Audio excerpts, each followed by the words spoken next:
We don't miss the 2000s, we miss who we were. I don't know how about you, but lately on my YouTube feed, a lot of videos popping up about nostalgia regarding the 2000s. You know, the typical stuff, the pictures about VHS tapes, Blockbuster stores, malls, LimeWire, old Nokia phones, Discmans, and all this kind of stuff what we supposed to miss from the 2000s. And if you check the comment section in these videos, people are very positive about, very nostalgic about 2000, and they write that, oh, the good old days, I really miss these days, and you can see people saying that I wish I could go back. But in reality, would you go back? Because I'm not. I don't want to go back because I was there. I lived through it. Lived through all the 90s and 2000s, and I experienced everything. I had a Discman, I had a Nokia 3310, I used dial-up connection, I was there at the early, the golden age of the internet, and I was just there, and I experienced everything. I sent old school text messages when you had to just type. So I think I have the right to raise my opinion on this topic. And before you start to get angry and go to the comment section and start telling me that you're an idiot, those times were perfect, yes, those was very cool times. A lot of memories cannot be replaced and cannot be replicated what we lived through it, and I have a lot of very fantastic memories from there. And I want to put in clear that I'm not saying that the 90s and 2000s were bad and to be nostalgic about those times is bad. No, far from it. What I would like to talk about in this video, that I think that what we miss, who we were, what we experienced, what we lived, not the actual technical stuff. But this is a double-edged sword, because nowadays I don't want to use a Discman, but I would like to use an old school CRT TV, the PS1. So today I'm going to talk about what I think about this nostalgia regarding the late 90s and the 2000s, and I'm going to go into detail regarding these technologies and these experiences, if those ones really that good, and if we could live with them today. Let's start with the Discmans. I'm sure that all of you had a Discman. I had multiple ones, and if I would have to choose today to use a Discman, let's say that with the MP3 options and the anti-skip, like this memory function, would I like to use a Discman, or I just use my phone to listen to music on Bluetooth? No, I don't want to use a Discman because it's bulky and I don't want to carry discs with me, and the batteries are kept dying. So, and even with the memory function where the disc was kept reading ahead, so when you was walking around or using it as a sport, the disc couldn't skip, but that wasn't perfect all the time. So I wouldn't use a Discman today, but I have really fantastic memories with the Discman. When I was walking home from my girlfriend on a summer night and I was listening to music, and the memory happened there, and the Discman were with me at the time. So it created this absolutely perfect moment. And nowadays, those who are experiencing the same days, they are not going to be nostalgic for Discman, they're going to be nostalgic for their current smartphone or whatever, how they listen to the music. So yes, Discmans were cool and I enjoyed them, they looked cool, but no, thank you. I don't want to go back and use a Discman again. I had my fair share of experience with that in the 2000s. Alright, next one is LimeWire or Napster, or you remember those guys, or Kazaa, these early file sharing systems, and people are nostalgic about it. But nowadays, if you just think back what these things were about, most of us use dial-up connection, which meant that if I remember back, downloading an MP3 file took me about 8-10 minutes, if I remember correctly. And if I were lucky, the actual downloaded file was the song which I was searching for, not just a renamed file where, I don't know, some crazy thing were going on. And not even mention the viruses which you could get, or if your connection was, the direct connection was interrupted by something while you were downloading something. So it's, nowadays, no way, I wouldn't use any kind of things because it's just so inconvenient. But on the other side, back then these things were fantastic. It was some kind of, for me it was like a technical, like really like a, okay, like let's say like a miracle, because I could download the music on my computer, and it's like wow, because back then getting music was completely different. If you remember how things were back then, yes, you know how like challenging was to get any kind of music for your computer. Nowadays it's easy. There's Spotify, Apple Music, YouTube Music, whatever, streaming options. So it's and today it's much more easier if let's say that you hear the music on the radio and okay, I just listening to it on Spotify. That's it. And it's easier, but it lost that magic what we had back in the early 2000s. Back, let's say that okay, I heard the song on the radio. Okay, I had two options. I went to the music store and I bought it on CD or on a cassette, and I could listen to it. Or I could take on my pirate hat and went on Napster, let's say, or LimeWire, and download that song. And when I could download it and I could listen to it as many times as I want, that was really special experience. What nowadays guys cannot experience, because it's just not possible. It's not the same, because if you can get any kind of music, any kind of movie, any kind of game straight away, that takes away this kind of anticipation or joy what we had. So I have cool memories and nice experience with these file sharing services, but no, nowadays I don't want to use any of them. People nostalgic about the early internet, and this is what I can give credit for, because I'm still missing the early internet, and sometimes I even myself, just for fun, I go to the Wayback Machine and browse some cool websites which has been archived on the Wayback Machine, because the internet back in the early 2000s and late 90s was completely different. If for my younger viewers, you wouldn't even recognize how different was. It's day and night.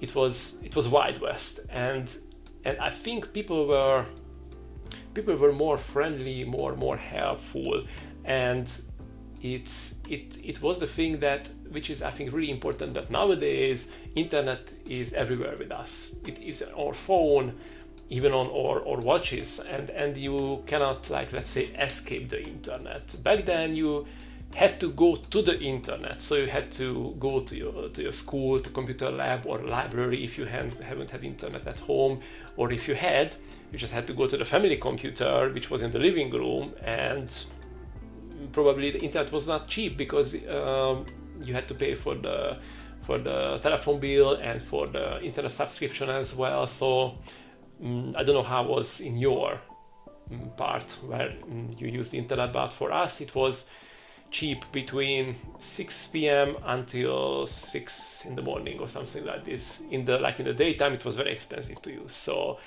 and back then you could find very, very cool communities in message boards, and do you remember ICQ or MSN Messenger or IRC or chat rooms? It was a completely different experience, and there were no algorithms. They're not chasing your attention and feeding you like content to watch. It was completely different. And was it better? I don't know. In a way, yes, and in a way, not. Just think about that. There was no YouTube. There was no social media. Nothing. Google existed, but it was a very small company. People were using Alta Vista, I think, and Yahoo Search. Yahoo was a quite big company back then. So, would I go back to the other early internet? No, because there was no YouTube. I wouldn't be able to create a channel. I wouldn't create videos, edit the videos, because yes, technically I could, but to have that kind of equipment, it would be extremely expensive, and I or even my parents couldn't afford it. And even because there were no really platforms to publish the videos, there was no option to it. So no, I'm not saying that the internet today is perfect, but you have many more options today. So I wouldn't go back to the early internet. But if I really want to, with these archived websites, I can go back and take a look how was it back then. But no, I wouldn't go back to the dial-up times and just to those times. No, I'm not. One other thing which people are nostalgic about is video game and movie rental stores. Yeah, they were around the 90s and in the 2000s as well. And nowadays, honestly, I'm not considering myself a lazy person. I am not. But on Friday evening, when I finished my chores and there is time to watch a movie, just to imagine myself just to go out to sit in the car, go to a store and just to browse the movies and find out that somebody rented that movie or game which I wanted to watch or see or play, and pay late return fees. I don't know. Honestly, it doesn't sound appealing to me. Nowadays, it's much more easier to watch any kind of movie, and it's the same again, that what I miss is going there with my friends, with my parents, staring at the different boxes, those Friday evenings which I could spend with my family and with my friends. This is what I think we're missing. Not the store itself, because it was just a store, but the magic and the experience was what we felt there and what happened with us. And we knew that the evening is going to be cool because we rent a movie, we're going to buy some snacks, have some drinks, and we're going to watch with our friends or with our family. And this is what created really, really good memories. But nowadays, no, I wouldn't go. What I want to mention here, that collecting VHS stuff is cool. So don't misunderstand me. I'm not saying that VHS is bad. No, it's not bad. Those guys who are collecting VHS and they are still preserving these kind of media is a very good hobby, and I have my much respect to it. So now I'm not talking about this because this is a completely different thing. I'm talking about the stores itself. That even I think it's a good question if let's say Blockbuster would open a few rental stores. Would people go?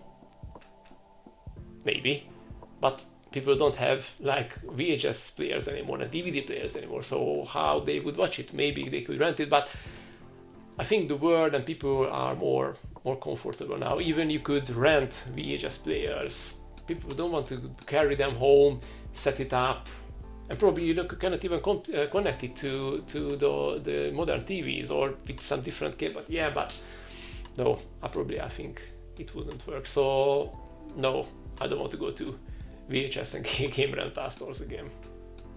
People also have nostalgic memories for the old phones before the smartphone era, and in a way I can understand that, because back then the phones have soul, they have beauties. Because if you take a look any kind of old kind of phones, let's say an old Nokia 6310, that was a really beautiful phone, or the original Nokia 6610, or because you can, like, do you remember that you can swap the front like a cover of that, you can put different covers on it. So nowadays the phones is just a glass, front glass, and there's nothing, there is no soul in them. So this is what I definitely miss in those times, that you bought different phone because you loved how it looked like, and in technically all of them could do the same. There were no cameras, all of them could do the same, they just look different.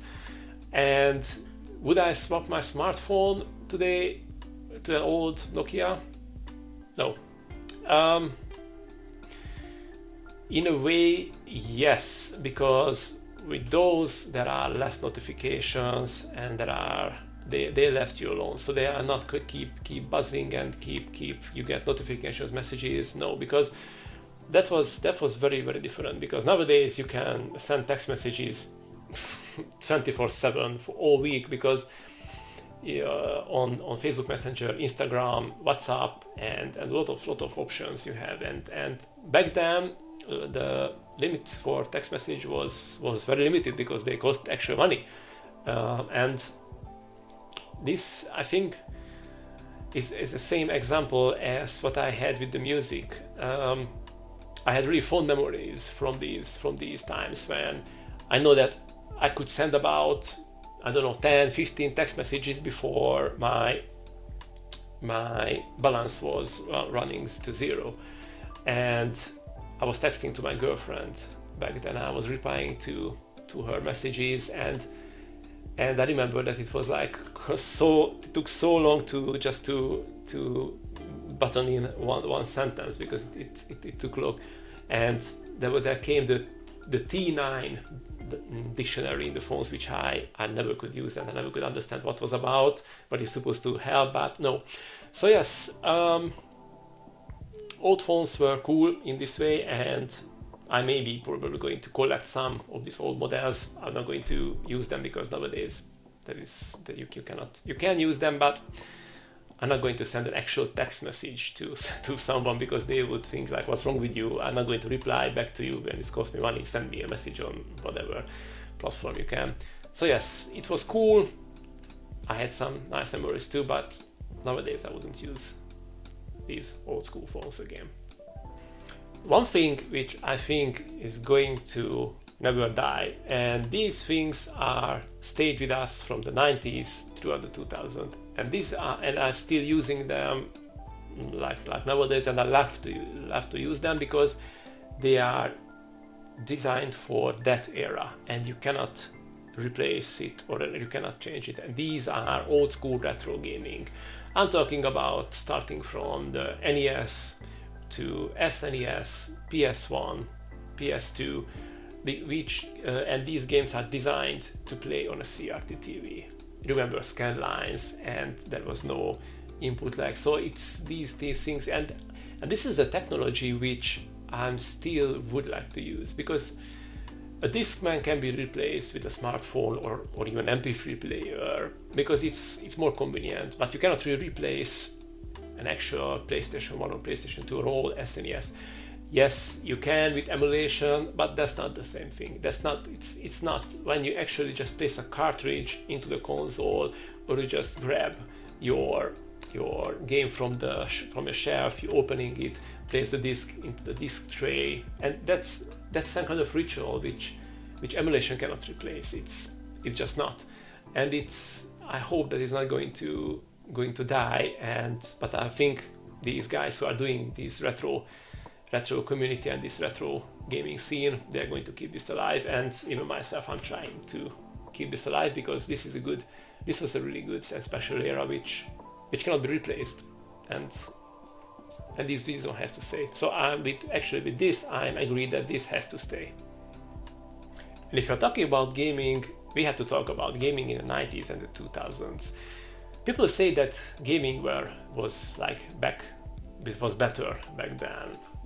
And I think this is difficult to say because in a way yes, but in a way not. Just think about it, that back then the games was completely different, and when we were young, or we had the whole summer holiday for us, we haven't had like real responsibilities apart from school. No mortgage, no career, no family, no different shit what we have to deal with life on a daily basis.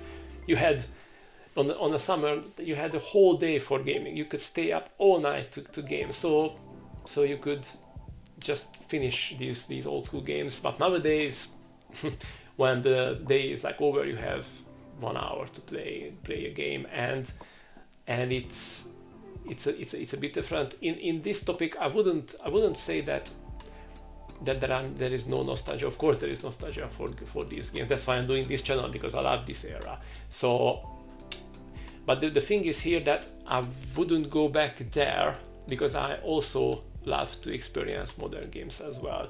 Despite my channel is focusing on old school games, but now we can experience both worlds. I can play VR games on the PS4, which is absolutely just fantastic. I just finished Resident Evil 7 the other day, and it's good. So nowadays this is the perfect spot because we can experience old school games on a lot of platforms, and we can experience modern games as well. So I think we are in a better place regarding gaming. So I think what is important, that we are often missing the objects, the technology, the places, the Discman, the LimeWire software, the VHS store. But what we actually miss is the experiences and the memories. And I was thinking about, before I made this video, I was thinking about this a lot, and I wouldn't go back. I wouldn't go back because here, where I am now, I'm feeling that I'm okay, and I'm enjoying what I do and where I am, and that I have opportunities now which I wouldn't have if I would go back. But at the same time, I have to stress that I understand that there are people who are unhappy in these days and they were longing for nostalgia. So it's, in a conclusion, this is my own opinion. So if you're feeling like that nowadays everything is bad and social media and just it's bad, and you would be much more happy back in the 90s or the 2000s, I absolutely understand. We are not the same. We have different circumstances, different lives. So it's just important to understand what is the difference between nostalgia, good memories, and what we are longing for. Alright, and now tell me, what is one thing what you really miss from the 90s and 2000s, which you really would like to get back? It could be anything, a technology, a food, or what you really miss. And what you doesn't miss, what you don't miss, and you're just happy that it's gone, it's good. What are those things? Let me know in the comments below. I hope that you enjoyed this little trip back on the nostalgia avenue again. And if you enjoy these kind of stories and these kind of old school memories, check out my Save Stories playlist, because here I talk about all this fun stuff all the time. Thank you for watching, and I'm going to see you in the next Backlog Quest video. Goodbye.